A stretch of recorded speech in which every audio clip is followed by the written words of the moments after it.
The Lagos sun scorched the glass doors of the supermarket on Awolowo Road. Jerry Anderson, 38, billionaire CEO of Gentech, stood at the top of the entrance steps in a navy kaftan and red cap, the uniform of a man who no longer needed to impress anyone. His face was a mask of irritation. An old woman in a faded blue Ankara dress clutched the railing with one hand and reached toward him with the other. "Please, sir, just bread. I haven't eaten since yesterday." Jerry had already warned her twice in the parking lot. She had trailed him like a stray dog, murmuring the same plea. Security hovered, waiting for a signal.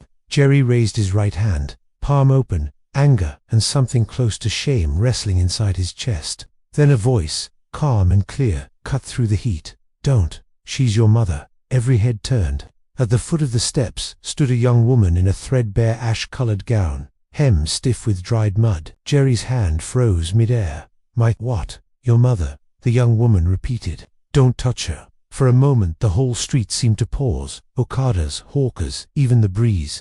The old woman's scarf fluttered like a white flag. 10 minutes earlier Jerry had stepped out of his black G-Wagon, late from a Banana Island board meeting, needing only bottled water and plantain chips. He never saw the old woman sitting on the curb with an empty plastic bowl.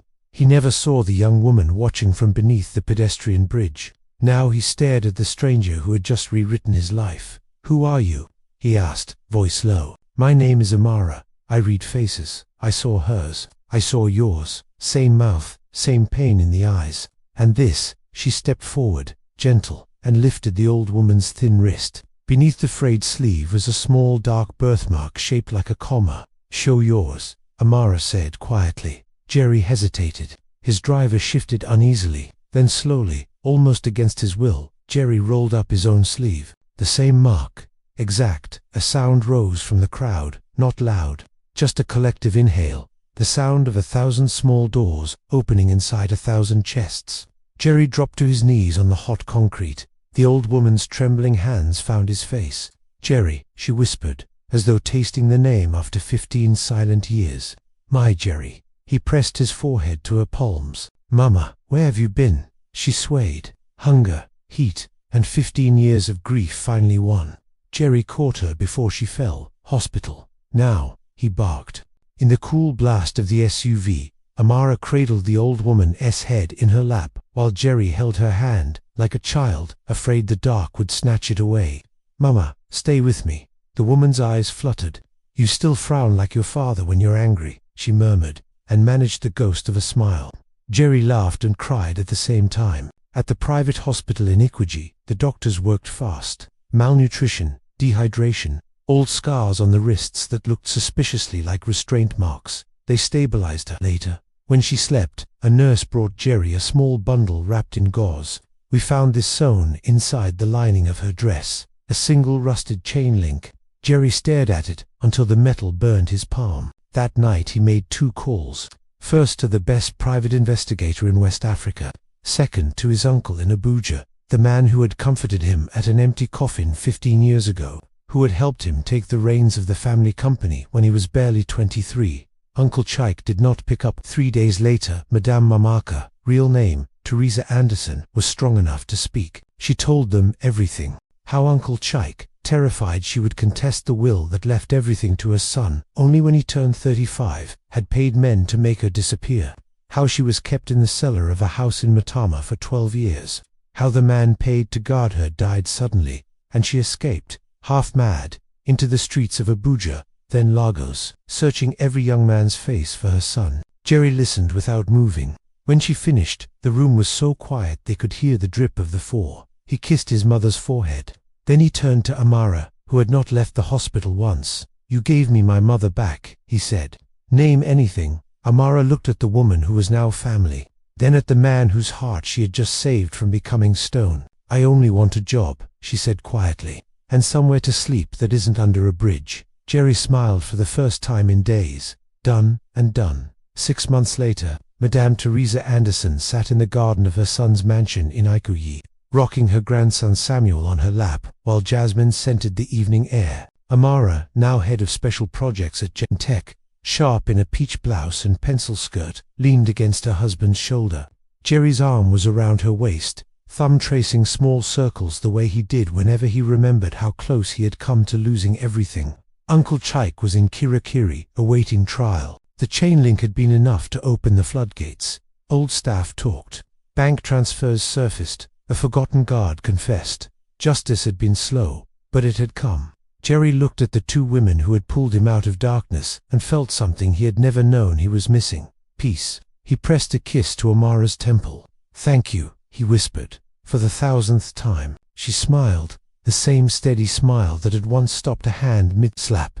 "I only read what was already written on your faces," she said. Above them, the Lagos sky burned gold, then indigo, then glittered with 1,000,000 stars, and for the first time in 15 years, every star felt like it belonged to them. Behind him toddled little Adaura, 2 years old, chubby legs pumping, shrieking with delight because someone was chasing her. Madame Teresa Mama T, as the entire household now called her, sat cross-legged on a mat in the living room, Ludo board in front of her, pretending to be outraged. "I am 71 years old. How dare you accuse me of hiding the red piece under my wrapper?" Samuel dove into her lap anyway, digging for evidence. Adaura crashed into them both. Mama T let herself be toppled dramatically, arms wide, gathering both grandchildren into the kind of hug that had waited 15 years to be given. From the balcony, Jerry watched them, arms folded, heart so full it almost hurt. Amara came up behind him, slipping her arms around his waist. "You're smiling like a fool," she teased. "I am a fool," he said. "A very lucky one." She rested her cheek against his back. "Samuel needs new shoes again. He grows faster than the stock market." Jerry laughed quietly. "We'll go to Dubai next week, all of us. Mama T has never seen the Burj Khalifa at night." Amara was silent for a moment. "She still has nightmares. You know, last week she woke up calling for you.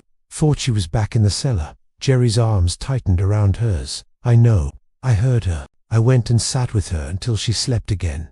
They stood like that, listening to the happy chaos inside. 5 years had not erased the scars. Some nights Mama T still traced the faint circles on her wrists when she thought no one was watching. Some board meetings Jerry still walked into carrying a rage he had learned to leash but never fully tamed. And Amara still woke sometimes, gasping from dreams of the bridge, of rain on cardboard, of a life where no one ever came looking, but the mornings always came.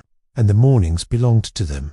That evening, after the children were finally asleep, Samuel insisting Iron Man needed to guard his bed in case bad uncles come, Jerry found Amara in the study going through code on her laptop. She had risen meteorically at Gentech. The app she built, an AI-powered literacy tool for rural schools, had just hit 10 million downloads. Forbes Africa had put her on the cover last month. From under the bridge to the boardroom, Jerry dropped into the chair opposite her. "Close it," he said. She arched an eyebrow. "I'm debugging the new update." "Close it, woman." She did, amused. "Yes, my lord." He reached into his pocket and slid a small velvet box across the desk. Amara froze. "Jerry, our vow renewal was 2 years ago. What is this?"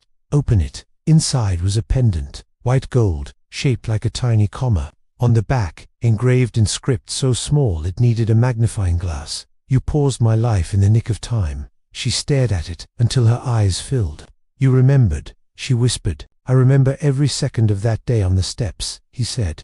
"I remember what I almost did. I remember the exact moment you saved me from becoming the kind of man I would have hated forever." He came around the desk, knelt, and fastened it around her neck. "The comma," he said softly, "means the sentence isn't over. There's still more to come." Amara touched the pendant, then touched his face. "There's already so much more than I ever dared to ask for." He kissed her palm. "Not enough. Never enough." Later, when the house was quiet, they walked to Mama T's wing. She was awake, sitting by her window reading her Bible under a small lamp.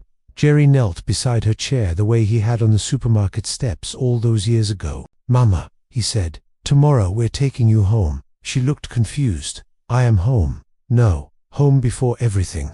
The old house in Surala. I bought it back, renovated it exactly the way it was. The mango tree is still there. I had them plant a new one where the old one died." Mama T's hand flew to her mouth. I thought we would never." "We're going tomorrow," Amara added gently. "All of us. Samuel wants to climb the mango tree like his daddy did when he was small. Tears rolled down Mama T's cheeks, but they were the good kind, the kind that washed 15 years of dust off the soul. The next day the convoy rolled into Surulere like a royal procession. Neighbors came out of their houses, mouths open. The small face Myfacy where Jerry had grown up had been fully restored. Cream walls, red louvers, the same wooden front door his father had painted every December. Mama T stepped out of the car and stood motionless in the middle of the quiet street. A small boy on a bicycle skidded to a stop. Auntie Teresa, he gasped. He had been 5 the year she disappeared. Now he was 20. She opened her arms. He ran into them. One by one, old neighbors came. Mama Ngozi, who used to sell akara opposite the house. Brother Emma from the church choir. Even Madam Patience, who had quarreled with her over drying laundry space 30 years ago. They cried. They laughed. They touched her face like she was a ghost made flesh. Jerry stood back with Amara, watching his mother become whole again, piece by piece, in the place where her story had begun. Samuel tugged at his trousers. "Daddy, why is everyone crying and smiling at the same time?" Jerry lifted him up.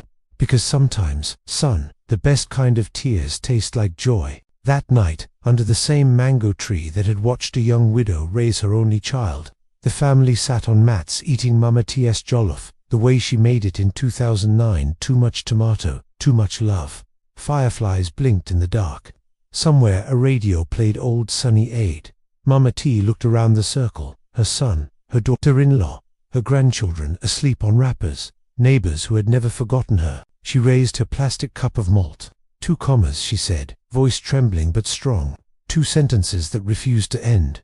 They all drank. And somewhere in the Lagos night, the city that had once swallowed her whole now held her gently, like a mother rocking a child who had finally come home. The story was far from over. Samuel was 14, tall and quiet like his father, already writing code that made his mother raise an eyebrow and mutter, "This boy will overtake me before WAEC. Adora, 12 going on 25, had her grandmother's mouth and her mother's stubborn fire. She spent most weekends at the Teresa Anderson Foundation shelter in Makoko, teaching teenage girls how to code on second-hand tablets. Mama T, now 81, silver hair braided in neat cornrows every Sunday by Adaura, still woke at 5 a.m. to cook jollof for half the neighborhood.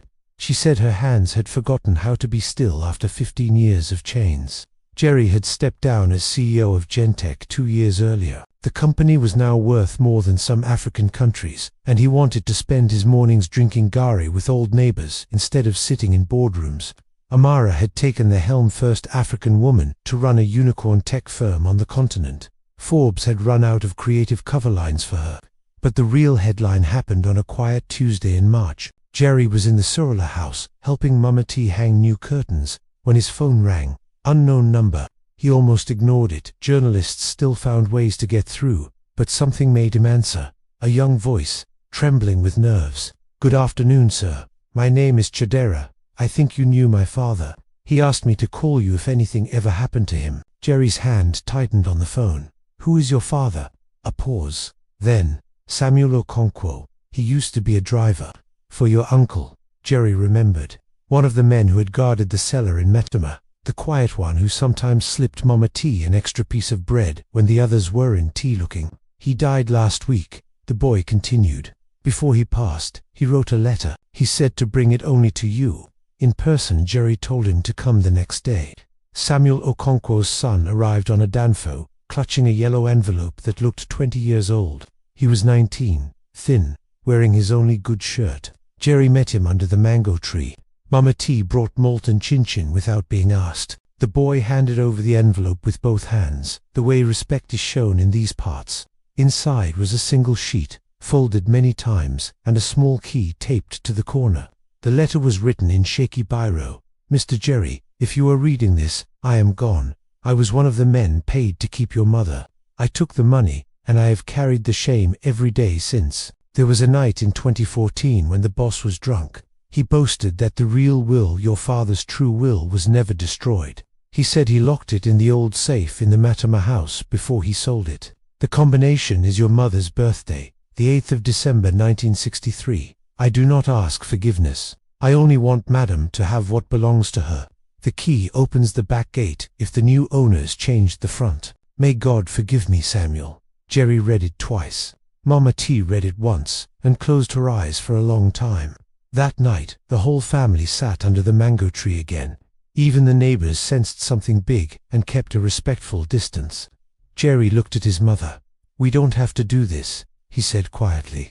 "Everything Uncle Chike stole has already been taken back through the courts. You have your name, your house, your grandchildren. We can burn this letter and live peacefully." Mama T was silent for so long that Adora started fidgeting. Then she spoke, voice soft but ironed beneath it. "My husband wrote that will with his own hand the week before he died. He told me what was in it. There was a clause I never spoke of, even during the trials." She looked at Jerry, then Amara, then the children. Half of everything was to be used to educate girls who lost their parents. He knew what it was to grow up poor. Amara's eyes filled. She thought of the bridge, the nights she nearly didn't survive. Mama T continued, "I was robbed of 15 years. Those girls are being robbed of their futures right now. If that will is still there, I want it found." Jerry nodded once. 2 days later they flew to Abuja. Jerry, Amara, Mama T in a wheelchair, pushed by Samuel. Adora, carrying her grandmother's handbag like it contained the Nigerian constitution. The Matama house had changed hands twice. The new owners, a kind diplomat couple, were shocked when Jerry explained. They opened every door, brewed tea, and wished them luck. The old safe was still there, hidden behind a false panel in the wine cellar, exactly where Samuel said it would be. 10,000 girls could not fit, of course, so they live-streamed it. But 100 came in person, some in wheelchairs, some carrying babies, some wearing hijabs, some with tribal marks, all of them holding small white cards that read, "Because someone found a comma instead of a full stop." Mama T spoke last. She stood without help now, straight and proud. "I was lost for 15 years, she said, voice carrying across the street, across screens, across the country. But I was never the end of the story. I was only a pause. And pauses are where hope hides." She looked at Jerry, at Amara holding their third child, little Teresa, born the year before, at Samuel and Adora, now taller than she was. "Never forget," she told the girls, "someone is always looking for you, even when you stop looking for yourself." That night, the family walked back into the old Surula house. The mango tree was heavy with fruit. Samuel the teenager climbed it one last time and dropped mangoes into waiting hands below. Jerry caught one, bit into it, juice running down his wrist. Amara laughed and wiped it with her sleeve. Mama T watched them all, eyes shining. In the distance, Lagos hummed, restless, chaotic, broken, beautiful. And under the tree that had seen grief and had seen miracles, a family ate mangoes until their chins were sticky and their hearts were whole. The sentence was still going, and every new word tasted like grace.